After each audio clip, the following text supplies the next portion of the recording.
All right, thank you so much, Andy. I want to get started by reminding folks that the sign-in sheet for the LGBTQ CRC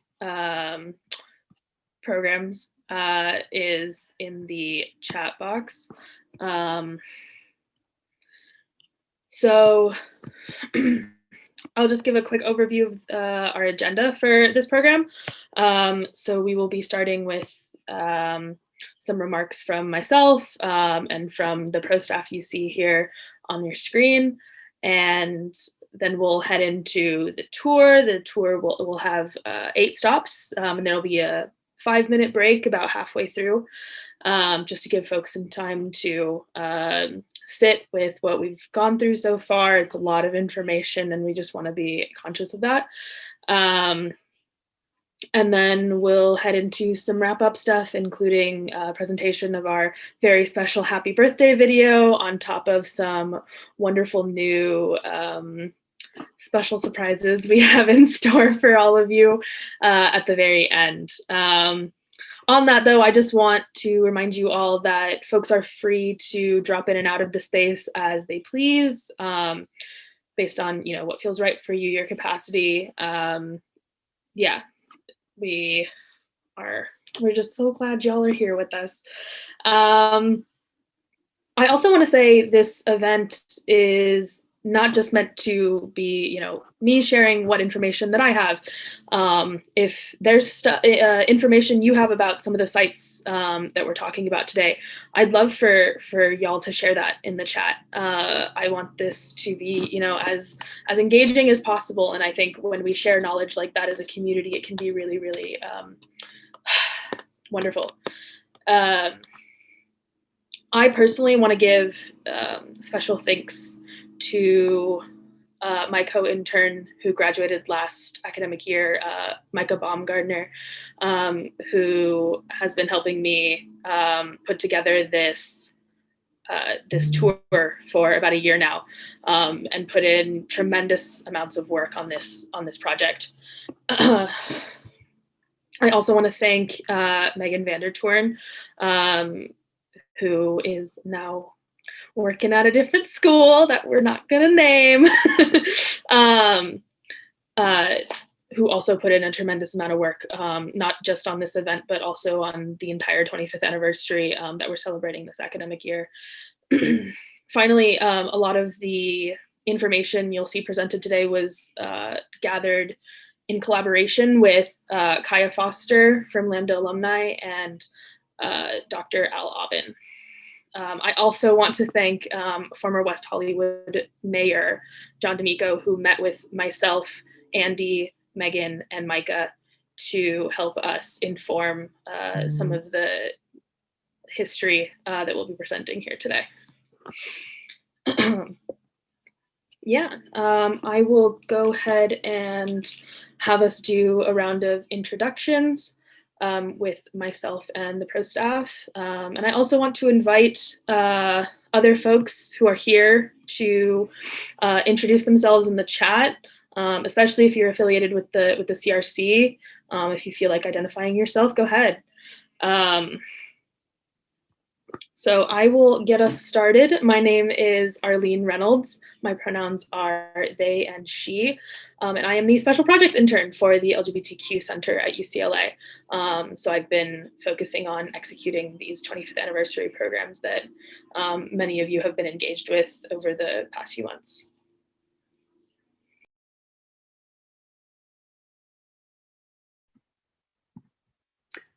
Hi, everyone. My name is Andy Giphys. I use he, him pronouns, and I'm the director of the UCLA LGBTQ Campus Resource Center. You'll hear from me a little bit more in a few moments.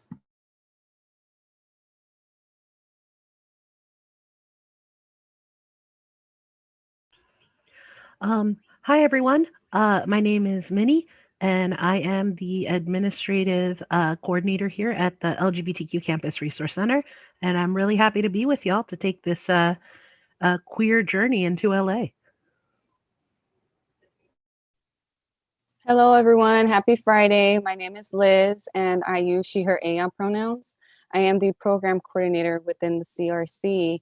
I'm also super happy to be here with you all today. Arlene and Andy and the 25th anniversary team have a really awesome agenda ahead for you all. So I believe we can just go right ahead into the land acknowledgement. So I ask you all to just get in comfortable positions. If you'd like to rest put your feet on the ground to get grounded. Maybe stretch move your shoulders a little bit. I think this is just really important to set the tone moving forward.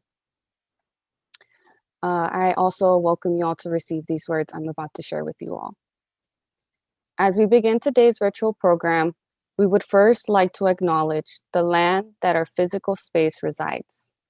A land acknowledgement is a formal statement that recognizes and respects Indigenous peoples as traditional stewards of this land and the enduring relationship that exists between Indigenous peoples and their traditional territories.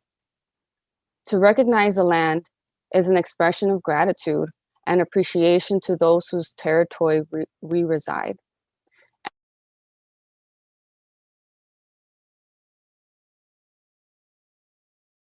Indigenous people who have been living and working. It is important to understand the long-standing history that has brought us to reside or inhabit the land, and to seek to understand our place within that history. Land acknowledgements do not exist in a past tense or historical context. Colonialism is a current, ongoing process, and we need to build our mindfulness of our present participation. As a part of UCLA, a land-grant institution, the LGBTQ Campus Resource Center acknowledges the Tomba and Serrano peoples as the traditional land caretakers of this land. We pay our respects to the ancestors, elders, and relatives and relations past, present, and emerging. And just a note, all the sites visited to our knowledge are located on the traditional land of the Tomba and Gabrielino peoples. I welcome you all for 5 seconds of silence in this acknowledgement.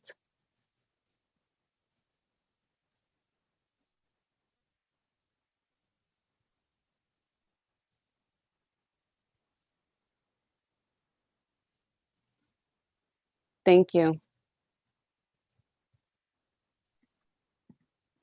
Thank you, Liz, for leading us in that land acknowledgement. Hi, everyone. My name is Andy Giphys, and I use the pronouns he, him, and his. And I'm the current director of the LGBTQ Campus Resource Center at UCLA. And I'm honored to be able to work with such great people and to be here with you all today. Liz just led us in a land acknowledgement. And as we begin today's program, I really want to reiterate how absolutely necessary it is to recognize and acknowledge the histories, impacts, and ongoing process of colonialism, white supremacy, violence, and erasure of Indigenous peoples, which has led to so many of us being here today, and which deeply informs the histories that we'll share with you this afternoon. We must uplift and honor the Tongva and Gabrielino peoples whose traditional land this tour recognizes and honors. In living out our values as a center, particularly one of our core values of social and racial justice, it is our aim that we continue to push ourselves forward now and for the next 25 years and onward to move in better and more intentional solidarity with the Indigenous communities at UCLA and with great respect. I now want to acknowledge and thank Micah Baumgardner, Arlene Reynolds, and Megan Vandertorn, who's our former assistant director and who's with us here today, for their support of this program. Arlene and Micah, before they graduated, spent over a year preparing for this exciting space, which is a part of a series honoring our center's 25th anniversary. Thank you also to Isa Moreno, our graphic design intern, for their powerful design work, which you'll see today as well as Olivia Sheeran for supporting the marketing, communications, and website updates for this important project. Of course, I also want to thank our card captioning and ASL service providers for being with us today, as well as our professional staff team and our student intern team who are so strong in all the work that they do every day. So the original plans for this event was to rent a huge bus and lead a physical tour around the city of what we now call, in settler terms, Los Angeles, to honor and uplift the significant places of queer and trans history. So when the pandemic hit, the team had to shift gears immediately, but I'm excited to say that you're all in for a real treat. Despite not being in person together, Arlene has put together a spectacular program that is truly dynamic and quite special. Before I share more about the intentions of the space, I also want to acknowledge you. I'm in awe that so many people are gathered here today and so many people signed up to join us, and I'm sure we'll jump in throughout the program. Our RSVPs hit over 100 people as signings came in, representing an incredible cross-section of our communities, which demonstrates to me a great interest and need in spaces that tell our histories and bring people together across identities and generations to be in community, to remember who we are and where we come from. To give you a sense of what I mean, today we have folks from basically every affiliation at UCLA. We have the Dean for Students with us, Maria Blandisi. Thank you so much for being here. We have many esteemed alumni, including the incredible board of the Lambda Alumni Association. I see Jade, Kaya, Stephen, MJ. I saw Jonathan signed up. We have many undergraduate and graduate students. So excited to have you with us today. We know it's not an easy time for students right now, but I am hopeful that this tour will remind you why you chose to enroll at UCLA and how your presence fits into the larger history of this great place. We also have faculty members and staff members from across the university, including the Bruin Resource Center, Residential Life, Anderson School, School of Law, Asian American Studies Center, the Peace Corps, UCLA Health. We have esteemed community members and alumni, including, as Arlene had said, the former mayor of West Hollywood and current council member, John D'Amico. Thank you for being here, who kindly helped us with this project. We have several founding advocates of our center and LGBTQ work at UCLA, including the longtime admissions director, Dr. Rayleigh Saporin, for whom our center's library is honored. We have Dr. Ala Aubin, who's been a key contributor to UCLA's social justice causes and our community for over 50 years, and graciously showed up to help support our students with this event. Dr. Ronnie Sandlow is here, who's one of the first directors of our center and who founded the first ever lavender graduation ceremony in the world. So talking about queer and trans history, right? We have a lot of those folks even with us today, and so we're grateful. I also know there are many others who have contributed greatly to both UCLA and Los Angeles, some of whom we'll uplift today, some of whom were unable to join us today, some of whom we just want to uplift, right? And make sure that we're making name for, and that was the intention of this program. But I thank you for being here. As I said in prep of recognizing our center's 25 years, Micah and Arlene did a tremendous amount of research with the help of some incredible people. We began our 25th anniversary celebrations in the fall with a birthday party, where some of you were there, and Arlene shared about the LGBTQ history at UCLA and our center's history. Today, our focus is broader. It's about queer and trans histories in the city of Los Angeles. This shift from UCLA to greater Los Angeles is an intentional shift of our focus from an insular one to a broader one, to strengthen our understandings of queer and trans histories and in the context of the region in which we're situated. We know much of American and Los Angeles LGBTQ history highlights and centers white cisgender gay people and stories, if any queer and trans stories are uplifted and told at all. And we know that's just simply not the full story, not even close. In this work, we aim instead to uplift the stories of queer, trans, Black, Indigenous people of color, the stories of trans and non-binary leaders, bisexual people, lesbians, those who have come before us so that they're not rendered invisible. And although a lot of information was pulled together, a lot of work was done on this, we also want to recognize there's still so much we don't know and a lot that's missing. But we'll share this history with you today in hopes that you will share with us yours, and we can continue to grow this archive of Los Angeles queer and trans history together as a community. We hope through preserving these stories, our community members' lives, dignity, and honor will never be lost. If after this tour you're interested in learning more, we actually have published this history on our website, and we'll also post the recording of this so many more people to come can access this history for years and years. And so we'll share those links afterwards. Thank you all so much for being here with us today. And with that, I'm going to pass it off to Minnie, who is now going to lead us in our community agreements. Thank you. Hi, y'all. Thank you so much, Andy, for your really powerful words. And thank you to everyone that worked so hard to make this space happen and for everyone who's attending and participating today. So I want to take y'all through some of our community agreements. And as a staff over the past year, we've built a set of community agreements to guide our spaces. And today we want to present 3 key statements that encompass a few ideas from our larger set of agreements. And we ask that y'all, listen and, respect the spaces or the space agreements that we set forth to make this as inclusive, open, and accessible space as possible. So our first agreement is take space and make space. And by that, we mean be aware of the space that you're taking up and allow others to take more if they don't. Additionally, you may want to challenge yourself to take up more space if it's not generally something that you do. And this includes ensuring that you're speaking from your own experience and not generalizing, on behalf of others. Our second community agreement is use inclusive and compassionate language. And by that, we would like to note that racist, transphobic, homophobic, or otherwise intentionally hateful and harmful language will not be tolerated in this or any other space. And, respect and community are very important values for us. And our last agreement is finally, do not assume identities and pronouns. Especially as we consider the historical places, events, and people, as well as the cultures that differ from our own. This is a very important value, and feel confident and safe in asking if you're not sure, and respect and use the names, pronouns, and identities that you're presented with, because everyone's identity is unique, important, and valid. So these are the three community agreements, and I will go ahead and pass it on back to our event organizers here, Arlene, to take us to the next part of our tour. Thank you so much, Benny and Liz, for helping establish our space today. And thank you, Andy, for those wonderful remarks. I want to take a hot second to actually emphasize our third community agreement, because I think it's especially important today as we start talking about historical context, peoples, cultures that differ from our own, in which the way that we currently conceptualize identity, the language that we use and have access to differs. And so assumption of identities and pronouns with respect to historical contexts and multicultural contexts, I think is really, really important to highlight. So with that, I think we should take a tour.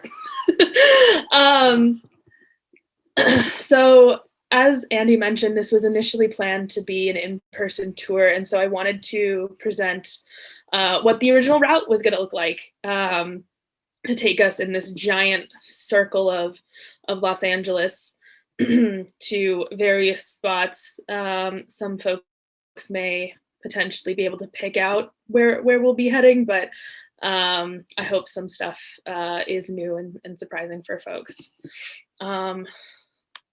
Like I said, we are starting over at the center. And so I'll be using a hybrid presentation today to take us through different sites. As I'm sure you are all familiar with, this is the lovely UCLA LGBTQ Campus Resource Center as our starting point today. Well, we're going to head over to our first stop, which is Jules Catch 1, which is over on West Pico. This is a photo from the documentary Catch 1, which is available on Netflix, actually.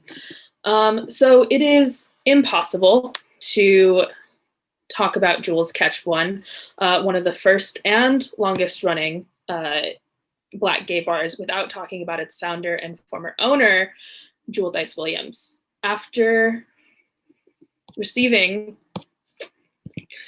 sorry about that, after achieving a bachelor's degree in history from UCLA and opening an unsuccessful boutique, Jewel wanted to operate a club to offer a space devoid of the discrimination she had faced in club scenes as a Black woman.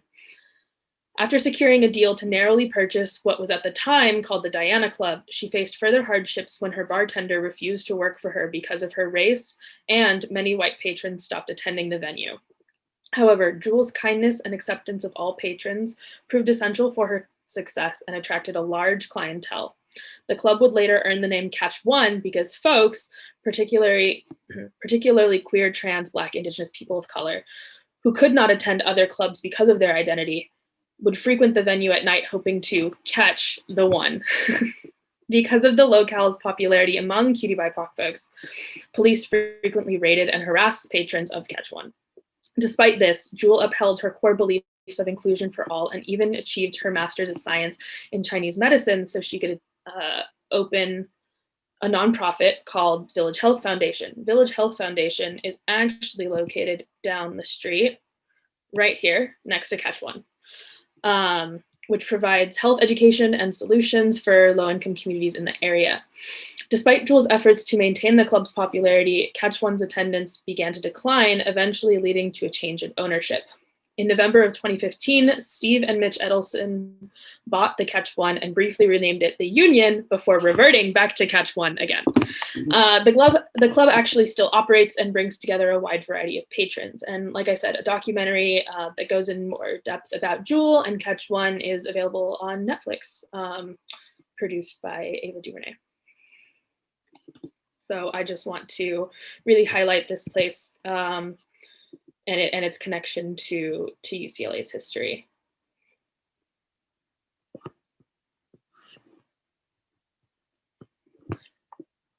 On the way to our next stop, we would pass by over here the Hattie McDaniel Mansion. For folks who don't know, Hattie McDaniel was a famous radio and television performer known for being the first Black woman to sing on US radio, and more arguably most known for being the first Black woman to win an Academy Award in 1939 for her performance as Mammy in Gone with the Wind.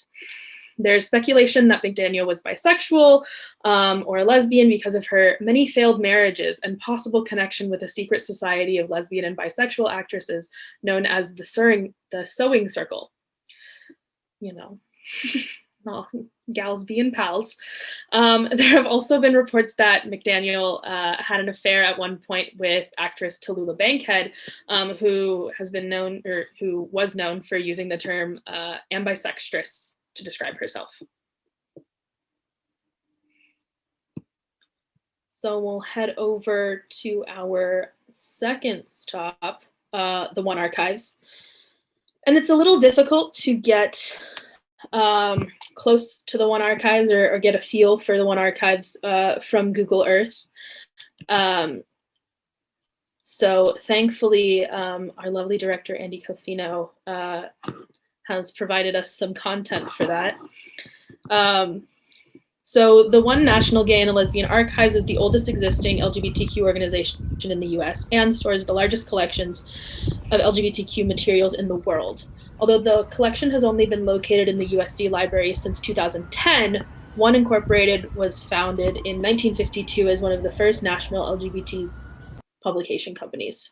In 1956, the One Institute was created to pursue LGBTQ studies, at the time called homophile studies, in alignment with what was called the homophile movement at the time. Later in 1957, One Incorporated was involved in a Supreme Court case where they fought to allow their magazines to be distributed by mail. This was the first time the Supreme Court had ruled on a case involving homosexuality and free speech. Ultimately, the court voted in favor of One, stating, quote, "It is in no way proper to describe a love affair between two homosexuals as constituting obscenity." Finally, in 1994, with the help of Jim Kepner, who was a main writer for One magazine, One Incorporated, and the International Gay and Lesbian Archives merged. Since then, One Incorporated has operated solely as an archive. And so this is just a view of the outside of the archives. So the next stop for us is going to be the location Cooper Donuts. And I wanted to give folks a few seconds if they wanted to opt out, as the next portion will include some brief descriptions of police perpetrated violence.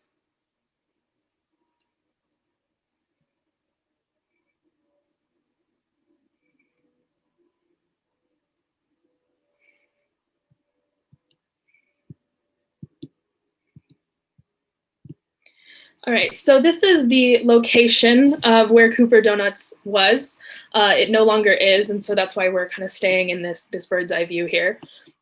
But we do thankfully thanks to this documentary, The Exiled by Kent McKenzie, have a photo of what it looked like. Cooper Donuts was a popular 24-hour cafe in the 50s and 60s, frequented by police during the day, but known as a hub for LGBTQ patrons during the evenings. Cooper is commonly known as the site of one of the first LGBTQ uprisings in the US, predating Stonewall by 10 years. In the evening of May 1959, 2 police officers entered the establishment and asked customers for ID. At the time, it was illegal to have a different gender expression, quote unquote, than the gender indicated on your ID. So this was a common way that queer folks, especially trans folks, were policed. That night, the police attempted to arrest 5 people. 2 of them were trans women of color, 2 of them were male sex workers, and the 5th was John Rechy, a famous gay author at the time. After the detainees protested that there wasn't enough space in the car for them, and they would not comply, other patrons of Cooper, mostly trans women, began protesting as well by throwing trash and coffee and silverware at the police. Eventually, the police left with the initial group of 5, but a riot broke out and many were arrested that night amidst the protests. Rechy later wrote about the event. The officers fled into their car, called backups, and soon the street was bustling with disobedience. Gay people danced about the cars.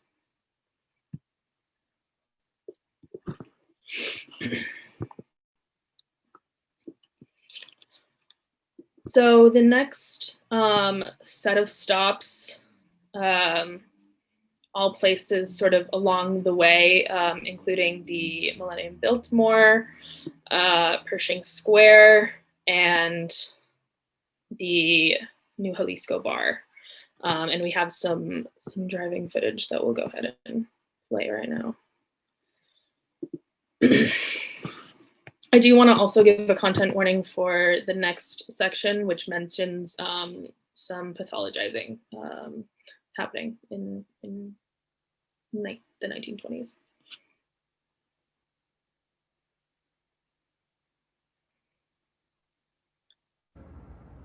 So located on Grand Avenue is this hotel, the Millennium Biltmore Hotel, which still runs as a luxury hotel today. Opened in 1923 as one of the largest hotels on the West Coast, the Biltmore quickly became part of the Run, which was a series of bars, bathhouses, and other meeting areas known to be queer-friendly. While the Biltmore played a role as a popular social gathering space in the 40s and 50s, it would later serve as the site for a historical event in LGBTQ history. In 1971, the hotel hosted the International Psychologist and Psychiatrist Conference, where EST, or electroshock therapy, was going to be endorsed as a cure, quote unquote, for homosexuality. The Gay Liberation Front and other activists interrupted this conference to start one of the first dialogues between mental health professionals and the LGBTQ community. This is thought to have contributed to the decision by the APA, the American Psychiatric Association, to declassify homosexuality as a mental illness 2 years later. Pershing Square, which we saw about here, was the center of the Run that I mentioned before, a series of establishments known to be gay-friendly from the 20s and 60s, 20s through the 60s, excuse me. Queer folks would often meet and socialize in this space. And the New Jalisco Bar, about here, opened in 1982, which makes it one of the oldest gay bars in LA still operating. The bar has historically catered to working class Latina patrons.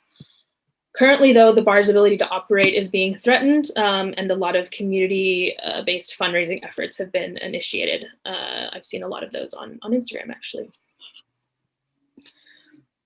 So we'll head over to site number 4 here, which is very close to some other ones you can see marked on the map.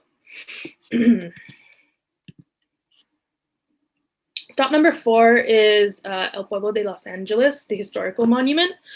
I'm just gonna drop our little pin here so we can get a little closer.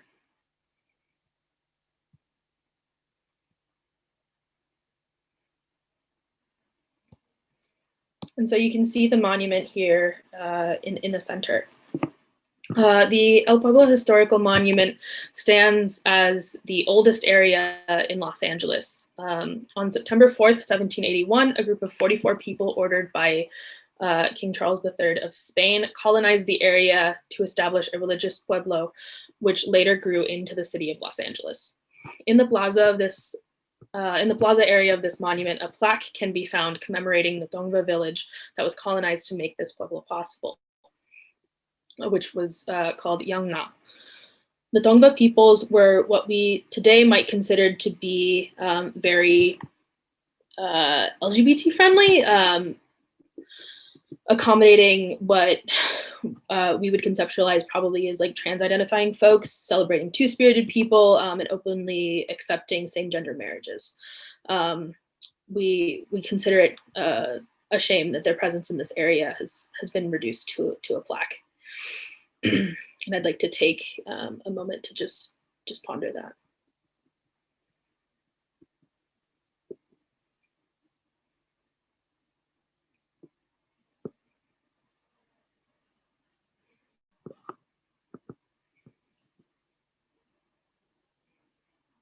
Thank you so much. So as we saw sort of in this area, there are 3 little sites in here that are on the way to our next stop that we also have some footage of. So this is Pico House. Pico House is an extravagant hotel that was constructed in 1870 as one of the most lavish hotels in Southern California at the time. This historic building was used for masked balls where folks could openly dress in whatever clothing they desired without fear of prosecution. Additionally, in 1897, the hotel began offering lodging for queer men. Over here we have the Merced Theater, which is one of the longest standing stage venues in LA. Theater Merced opened in 1871 as a melodrama theater. After struggling financially for a few decades, the theater went bankrupt and began to be rented out for masquerade balls, which were a way for LGBTQ folks to socialize anonymously and present the way they wanted to. In the early 1900s, Victorian sex clubs produced highly sexual satirical plays which could only be shown at the theater. Because of how cheap the venue was. Merced became known as the first porn theater in LA because of this association. Later, the theater went through serious renovations for about 30 years and is currently being retrofitted for broadcasting. What was also sort of part of this footage, right next to the building outside Merced Theater, there's an alleyway that led to New High Street. Throughout the 1880s, this alley was used as a popular meeting place for sex workers, including queer and trans individuals who were at the time referred to with language such as, quote, she-boys or toughs.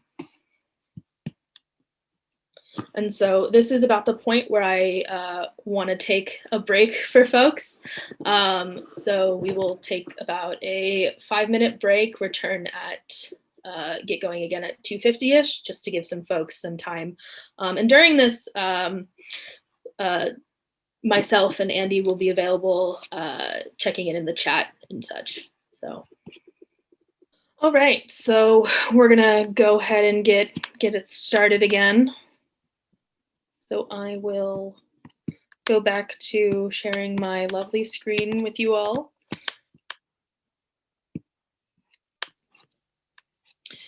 So here's where we were, over on this side of LA, and we're gonna head over to our 5th stop, which is the wall, which is the Las Memorias AIDS Monument, over at Lincoln Park.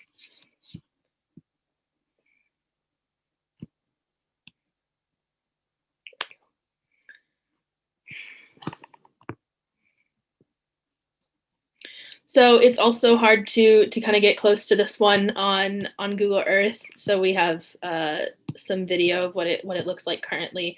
It's a tiny bit under construction, we think, right now, but I think you still get a good idea of the sense of the area. So the wall, which also just celebrated its 25th anniversary like us, wonderful, was designed by David Angelo and Robin Brailsford. Angelo was the architect, and Brailsford is a public artist who chose this location in 1993. This specific spot was chosen both because of its proximity to the HIV/AIDS treatment center at USC and because of its centrality within the Latina community in Los Angeles.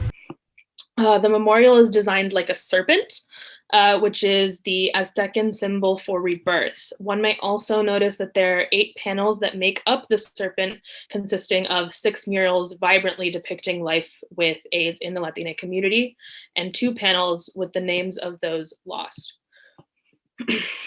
As of now, there are over 360 names etched into the panels. The monument inspired the construction of other Las Memorias monuments across the United States and was formally dedicated as a landmark in 2004.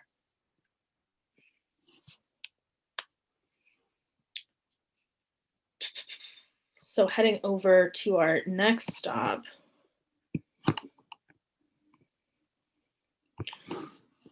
Fun little place, the Mattachine Steps.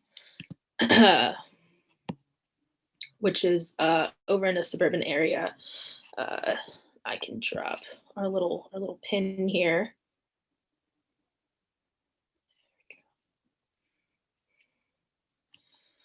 So these steps were dedicated as a historical site in 2014 in honor of Harry Hay's 100th birthday. Harry Hay created the Mattachine Society in the late 1940s.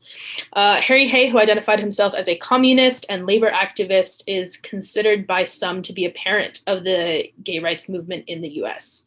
He started the Mattachine Society in his home, which is on the same block as these steps. It's only a few houses down, I think.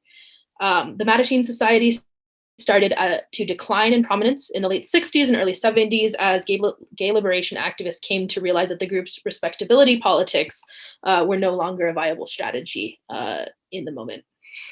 The group eventually splintered into One Incorporated.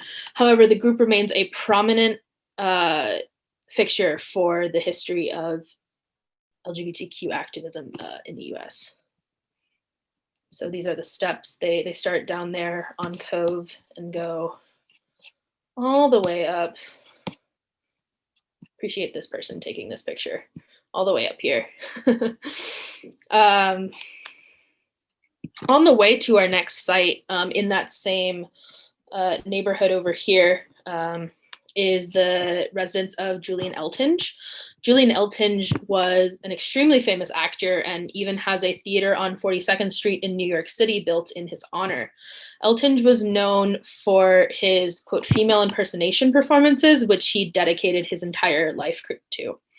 He began performing in Massachusetts, in his hometown, and continued after moving to New York, where he gained overwhelmingly positive reactions. As he gained fame, he curated a public persona that was exceptionally masculine in order to deter rumors of homosexuality that could have ended his career.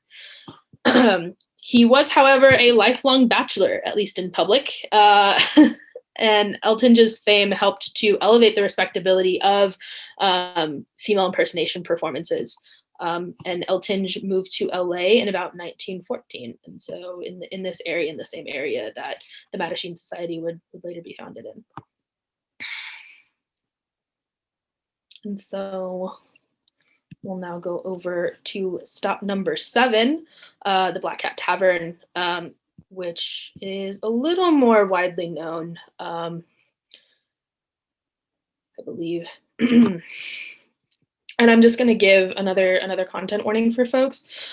We will again be discussing a little bit of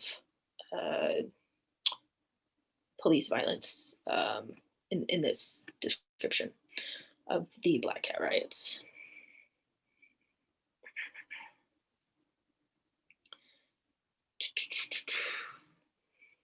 So the Black Cat was a queer bar primarily, which was established in November 1966. 2 months after opening on New Year's Eve, a few undercover LAPD officers entered the bar dressed in plain clothing.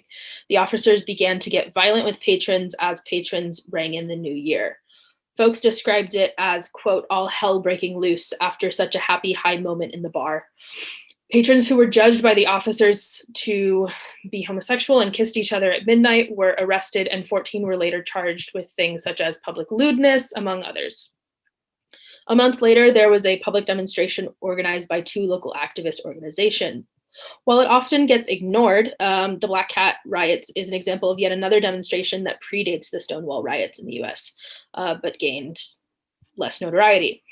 In 2008, the site was dedicated as a historical cultural monument and today is back in operation, but more as a general space as opposed to being as queer specific as it was in its initial inception. And this is sort of what it looks like today. Look, there's even some like bird scooters or whatever, so you know this is recent.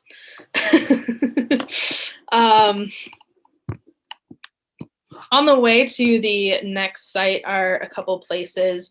So one of them being Ram's Head, and not much is known about this bar, but it was another bar raided by police actually in the same week following the Black Cat.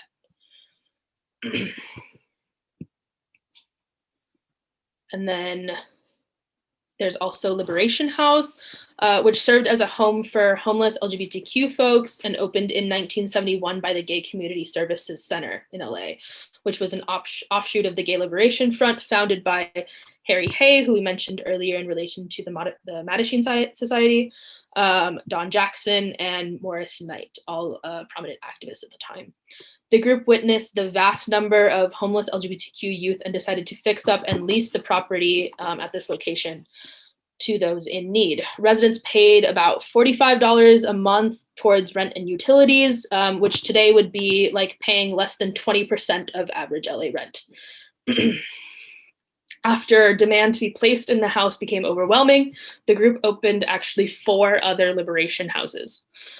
One of these was specifically for adult women and youth, and a 6th co-ed shelter opened in 1972. They also provided employment opportunities for residents when they opened, quote, the Funky Gay Will Shop and Recycling Center. I love that, on Griffith Park Boulevard, which was down the street from where the Black Cat had been.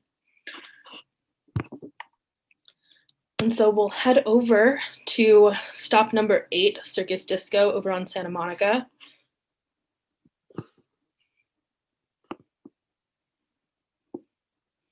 Right here. Again, the site is no longer even close to what it used to look like. I thought about putting a picture of what the outside looked like, and I decided against it because the front looked like a clown, and I thought some people might not want to see that. But this is a lovely picture of what it looked like in the inside in full swing one of the nights. So established in 1975, the Circus Disco was a Latina-owned gay bar that's focused on serving the Latina community in Los Angeles. It was famous for its theme nights as well as its philanthropy, and the bar made major moves towards community-based accessibility, trying to provide free entry into most events at every turn, as well as having flyers in both English and Spanish, which was pretty abnormal for the time and the yeah. Sorry, lost train of thought. Because of all this, as much as the owner, Jean LaPietra, valued and centered the loyal community he cultivated, the bar was just as important to the community. The club gained notoriety after a 1978 lawsuit against the LAPD for harassment, which was later settled. The bar demonstrated its potential influencing power because this was sort of unprecedented. In 2016, as the bar was in the running to get dedicated as a historical site, the bar went out of business and had to withdraw its application as renovations commenced, though parties such as the LA Conservancy are still pushing for its notarization as a historical site. We have a couple more things that are just in the area that we'd like to highlight. The first of them is one of the meeting places for the Daughters of Bilitis. The Daughters of Bilitis were one of the first lesbian-centered political advocacy groups in the US, founded in 1955. Founders and partners Del Martin and Phyllis Lyon named the organization after the Songs of Bilitis, which is a sapphic poetry book. The book featured Bilitis, who is considered to be the contemporary of Sappho. The idea was, according to Dell, if anyone asked us, we could always say we belong to a poetry club. So sort of in the same vein as the sewing circle mentioned earlier today. The group, which was originally a social one, became increasingly politicized as the homophile movement gained traction. Due to the timing of this, the media and others began to see them as an auxiliary of the Mattachine Society, which many of the members actually resented because they felt that their interests and concerns weren't being accurately and actively represented in the homophile movement in the Mattachine Society.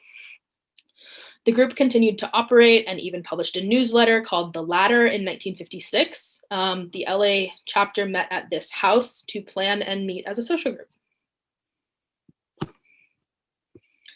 We also have Plummer Park over here, which served as a meeting place for ACT UP, also known as the AIDS Coalition to Unleash Power, the LA chapter from 1980 to 1990 in the building known as the Great Hall or Long Hall. And then we also have the Gay Community Services Center, which we mentioned earlier in the presentation. Its first headquarters was actually at 1614 Wilshire. This group became the first organization in the gay rights movement to earn nonprofit status because they maneuvered strategically some legal stuff to get funding.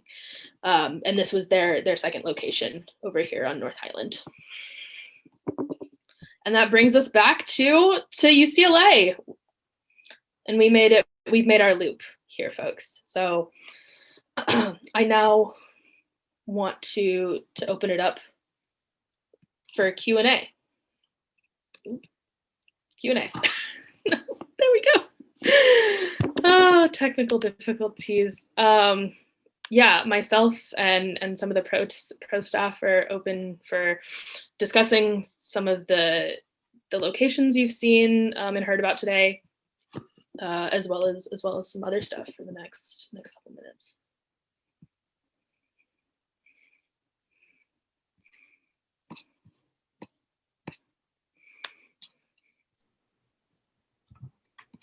I would love to hear from y'all. Questions, if y'all want to share anything. I know some folks were sharing in the chat earlier too, what they learned, what was new. So feel free to share with us, ask questions. Yeah, if you want to share anything about the spots. Awesome, thank you, Minnie.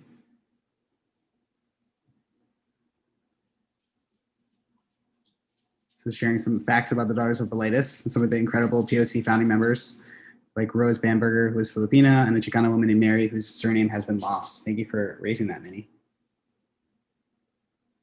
Minnie, I'm sure you're full of them. Fun facts. Sorry, Liz. I see a question in the Q&A. Ooh. Would you like me to read it for you too? Sure, I don't see it. What's the history of how WeHo became such a large queer center? I'm actually excited someone asked about this. We had some discussions with former Mayor John D'Amico about this, and what was revealed to us was that West Hollywood actually wasn't under the jurisdiction of LAPD at all. And so residents of the area could be themselves without sort of that same fear of prosecution, harassment from local law enforcement.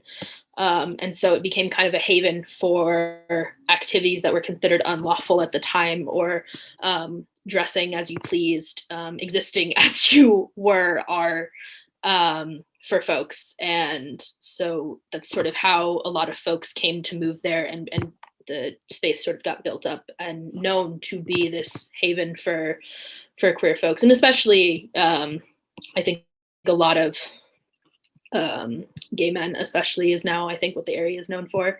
But initially, because of that, I think the ability of folks at the time who had sort of financial access to move to a new place and build up that area, or start kind of in that area. See another question too.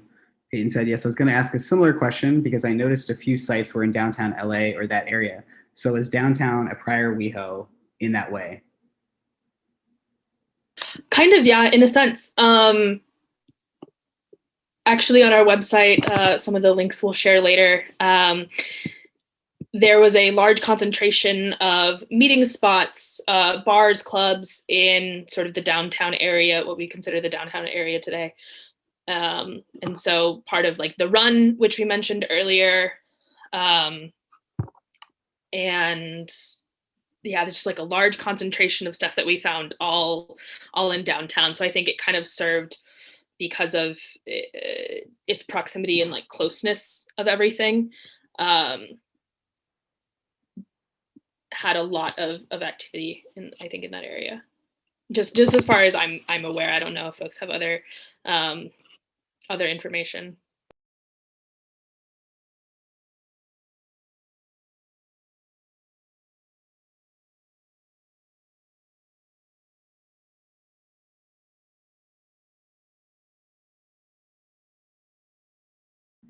What other questions or things are sitting with folks? I mentioned this in the chat, but I think it's another cool and important thing to name is that there's a mural of the Black Hat riots that is in the LGBTQ Studies office in Haynes Hall that was created by UCLA lecturer Alma Lopez. It's a really beautiful mural. So once we're back on campus and we're able to go into the different spaces, if you go into the LGBTQ Studies office, you'll see that beautiful mural as well. So that's another UCLA, LA, right, context there, which I think is really beautiful too.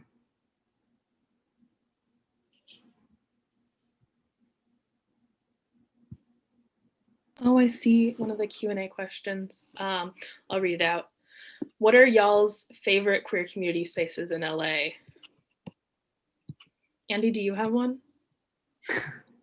Well, I've been living here in half a pandemic, so maybe some other folks can share first and then I'll think about it.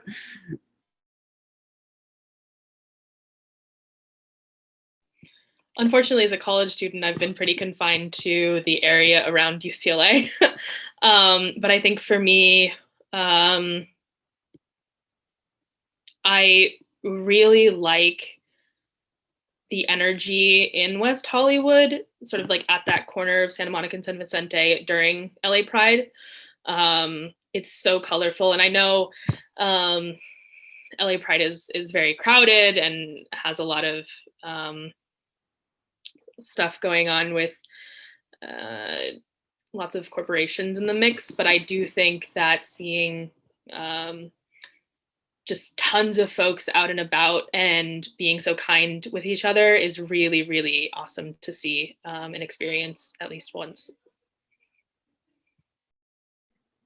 Do any of the other pro staff have any favorite spots they want to offer?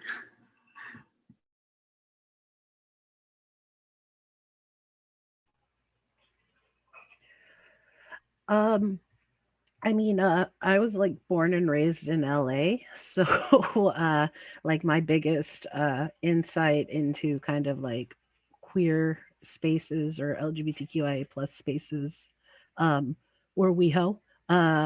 Also, what is it? The LGBT Los Angeles LGBT Center. Some of their different locales across LA. Are pretty awesome and safe spaces to be. And I mean, I know it's going to sound really, what is it? Really kind of like promotional, but the center, even post grad for me, was always a space to go and a center on campus, have lunch, hang out, talk to people. So yeah, I kind of feel sometimes too, as a UCLA alum and LGBTQ plus UCLA community member, that the campus seems like a place where I'd be likely to run into folks that are not going to be surprised or upset that I'm in the area.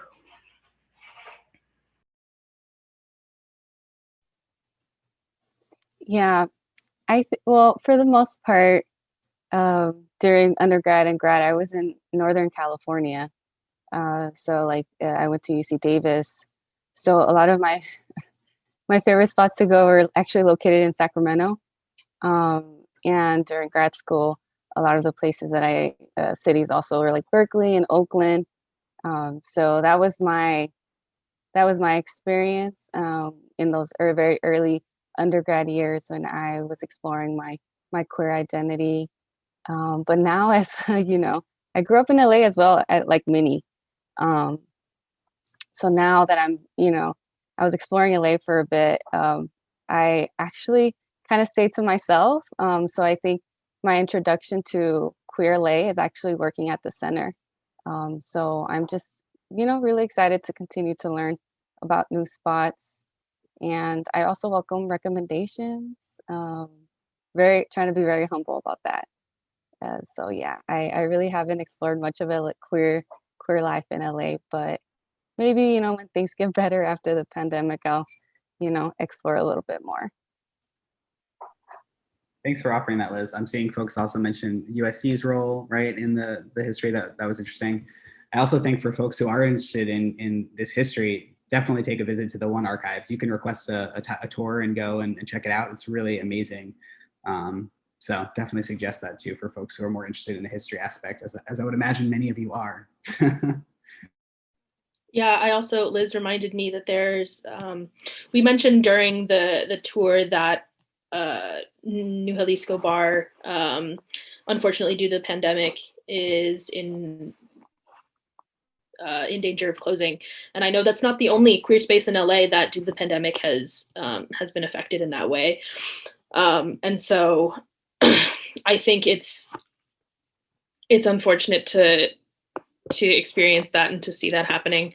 But I also encourage folks to sort of support queer spaces when they're able to, and support queer-owned, Black and Indigenous-owned local businesses in LA and small businesses in order to ensure that our queer spaces are still available after COVID, which I know after COVID is sort of sounding now, almost a year later, a little far-fetched, but yeah.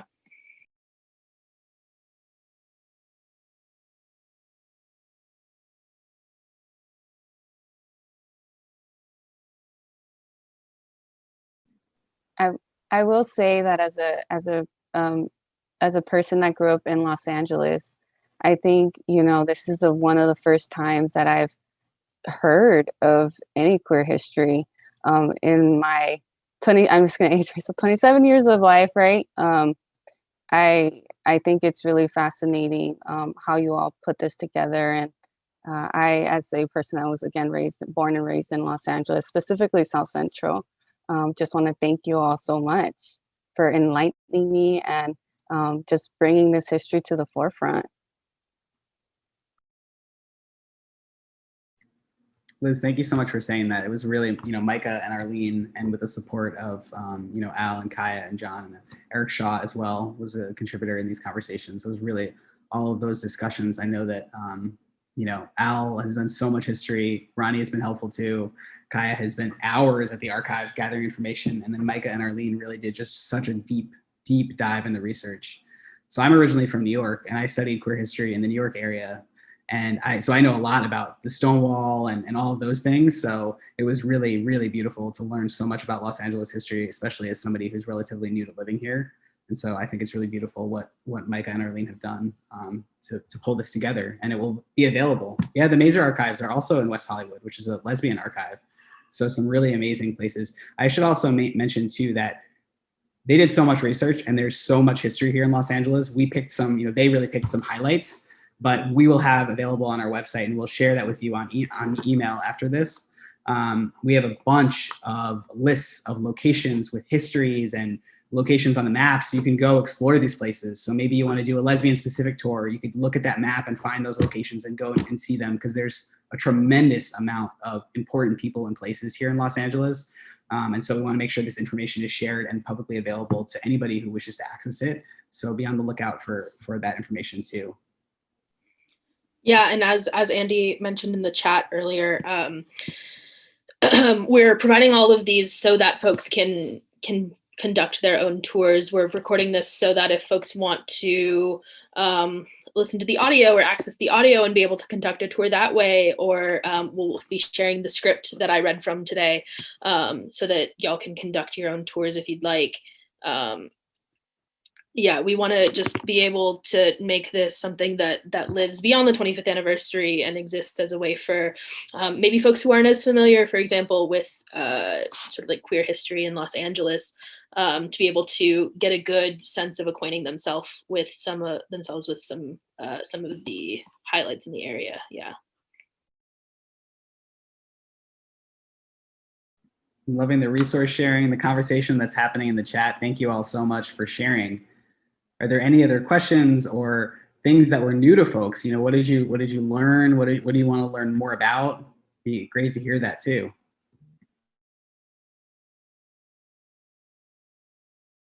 Oh yeah, Ashley. Ashley's asking about the Los Angeles Pride and the LAPD. From what I remember, the LA Pride were organizing with, trying to remember what the organization is called here in thinking of the New York one, Christopher Street Pride. But basically there's a LA brand of pride that organizes here in Los Angeles. And Arlene was talking a little bit about how those organizations who run the prides these days are often gets very corporatized, which is a bit different when you look at the original prides were actually riots, a little bit different. But this past year in particular, from what I remember, there was a big concern because there was a lot of Black Lives Matter protests happening, of course, at the time. And there was concern because the organizers of LA Pride, I think, put in a request to work. You should Google it because you'll find the actual letter. You can find the letter of request for LA Pride. But basically, it sounded like they were making it so they were saying that they support the Black Lives Matter movement, but then they were like very directly working with the local police in order to ensure safety of the parade is kind of how they framed it. So if you Google it, you'll find that. That's right, Christopher Street West. I would Google it to find out more information, but essentially that became a big, conversation of concern for folks, of course. So I'm sure if you Google it, you'll be able to find out more information. It's interesting too. I mean, I know more about the history in New York. Like I know when I think about, for example, the what's it called? The Dyke March in New York. The Dyke March still to this day in New York they don't get any permits. They don't get permits for it. That's the point. When you look at the origins, again, of the first Pride parades, they were not parades. We're not getting permits. We're not working with the police. We're just going to show up and we're going to protest and we're going to be present.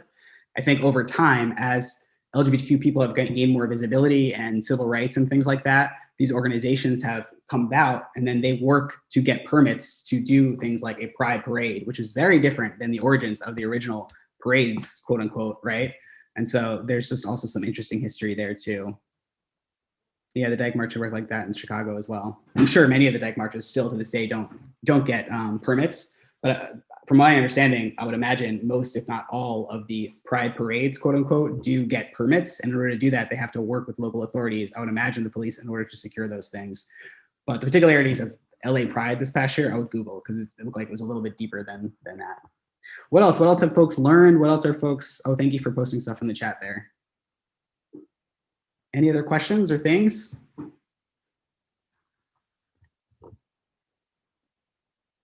Awesome.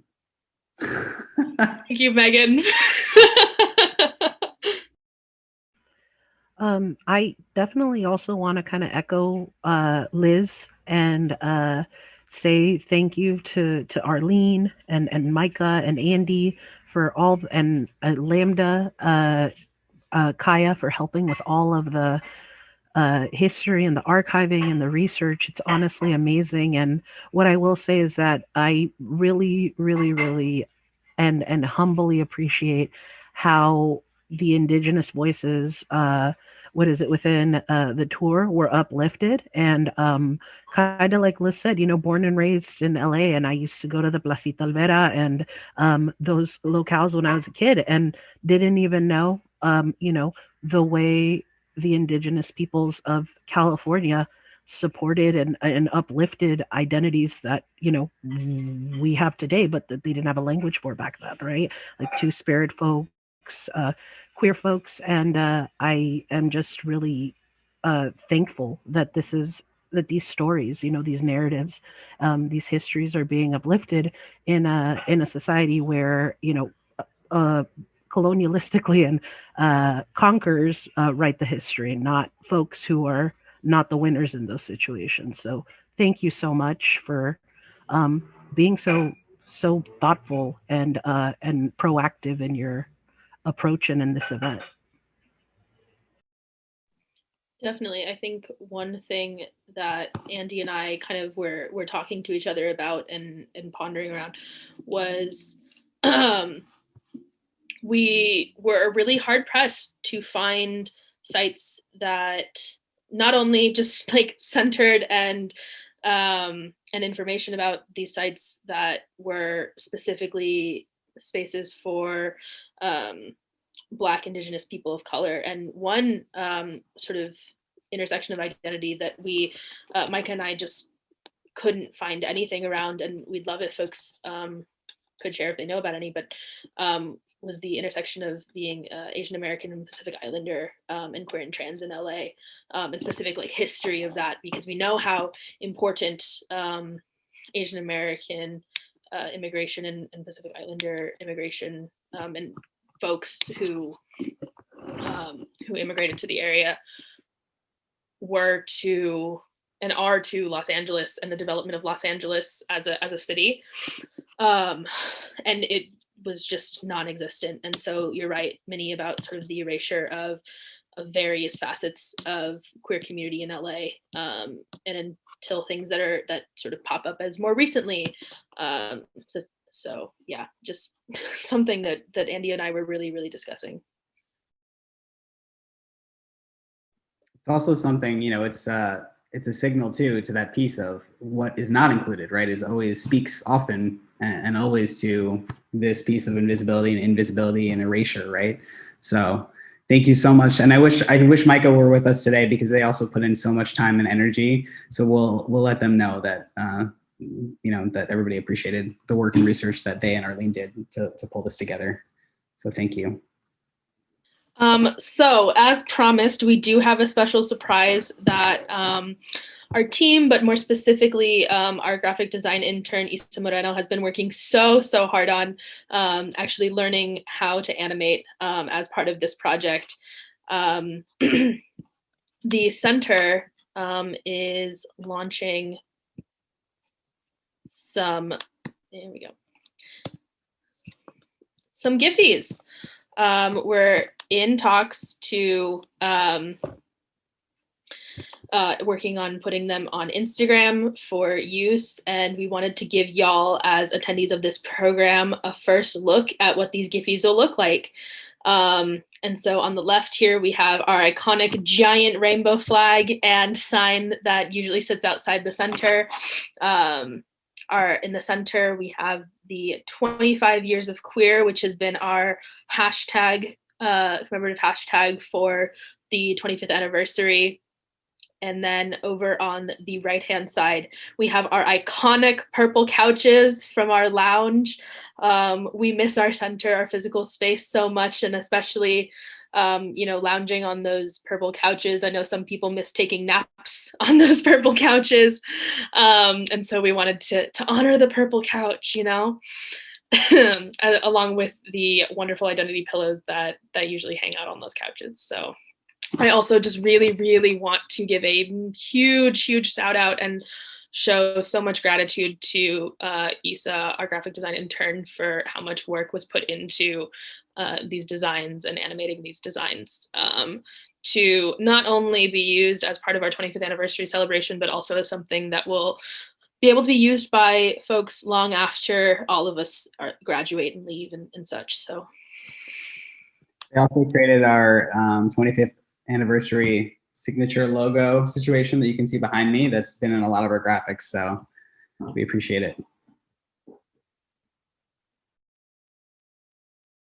And so as a final sort of as promised, today's materials and more can be found on our website, including full lists of all of the historical sites that Micah and I were able to put together, and an embedded Google map with all of those sites sort of pinned for reference. And so we'll also be sending out these links in our email, thank you email at the end of the program. But in case y'all wanted to go and look right now, I also want to give a special thanks and really shout out and show gratitude to Olivia Sheeran, who is our social media, web, and marketing intern. I think I'm saying that right. Who puts so much work, time, and effort into making our website as awesome as it is, and who we worked closely with to make sure that all of this content was available in the best way for all of you. And I also want to plug, if you are looking to stay connected with us, make sure you're on our email list. Join our listserv. The link is here, as well as following us on social media at UCLA LGBTQ, because we're now UCLA LGBTQ Campus Resource Center on everything. Yeah. So I will stop this share. Hang out. Awesome. Well, thank you. Thank you, Arlene, again. And Micah, I know Micah's not here, but thank you for all the work that you did to pull this together. Thank you all so much for being here. It's really great to be in community with everybody today. We posted the links also in the chat for folks who want to jump right on those links. And we will be in the physical office eventually together, and we'll be able to be in community in the space. But in the meantime, I think this is a great way to learn more about Grand Trans history here in Los Angeles, if you're here or if you're not. And we really want to thank you. So be on the lookout for our follow-up email with the links, as well as some more information and the Giphys. So thank you so much. We appreciate you. Thank you to Liz and Minnie, our pro staff, who run our center with us every day as well. We appreciate you, and we hope you all have a wonderful, wonderful weekend. Why do